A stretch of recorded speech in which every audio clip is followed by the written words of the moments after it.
কাজী তাইবুর রহমান লিখেছেন, কোনো ব্যাংক যদি শিক্ষাবৃত্তি দেয় তা গ্রহণ করা জায়েজ হবে কিনা? আহ, খুবই গুরুত্বপূর্ণ প্রশ্ন। কোনো ব্যাংক যদি শিক্ষাবৃত্তি দেয় তাহলে সেক্ষেত্রে আর্থিকভাবে সচ্ছল ব্যক্তির জন্য সেটা নেওয়া জায়েজ নাই, কারণ ব্যাংক সাধারণত সুদের টাকা থেকে শিক্ষাবৃত্তি দিয়ে থাকে।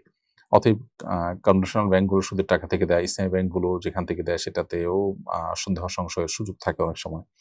তো এই জন্য সচ্ছল ব্যক্তিরা এই টাকা গ্রহণ করবেন না, যে টাকা আসলে হারাম ভাবে উপার্জিত।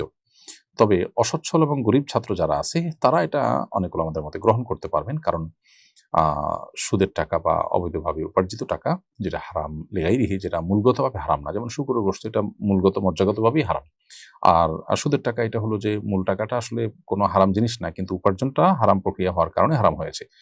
এই বিষয়ের ক্ষেত্রে অনেক ওলামায়ে কেরাম বলেন যে যিনি উপার্জন করেছেন অপরাধের দায়টা তার উপরে বর্তাবে, কিন্তু তার পক্ষ থেকে যদি কোনো মালিকের তরফ থেকে যদি মালিকের খুঁজে যদি না পাওয়া যায়, তার তরফ থেকে গরিবকে দান করে দেওয়া জায়েজ আছে। সেই হিসাবে সুদের টাকা দিয়ে বৃত্তি দিলে গরিব ছাত্ররা সেটা গ্রহণ করতে পারবেন।